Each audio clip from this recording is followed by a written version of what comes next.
Magnitude 6.9 tumama sa Cebu. Maraming mga tao sa Cebu ang nabigla sa napakalakas na lindol ng Yanigin. Ang buong lalawigan nito na may magnitude 6.9 na mag-alas 10 ng gabi nitong Martes.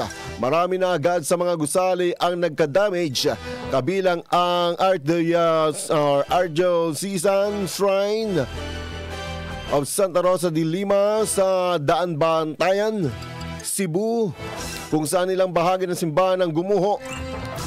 Sa naging sentro naman ng lindol sa Bogo City, Cebu, isang fast food chain ang nagkapinsala sa struktura na hindi ligtas pasukin, kaya tigil muna ang operasyon nito.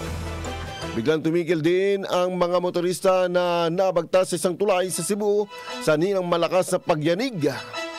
Sa ulat ng NDRRMC, nasa 26 ang naitalang patay at 147 katawang nasugatan. Alas 11 ng umaga kahapon ay patuloy na bine-verify ang nasabing mga bilang. Ilang mga empleyado ng tindahan sa isang mall ang tumatawag sa Diyos at nagmamakawa na gabayan tulungan sila sanhi ng mga nagbabaksakang bagay sa loob ng mall.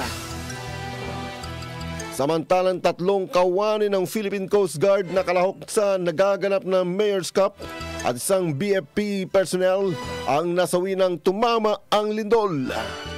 Nasa 17 na naman ang kumpirmadong namatay sa Cebu. Nagdeklara ng state of calamity ang ilang bayan sa Cebu, kabilang ang San Remedios,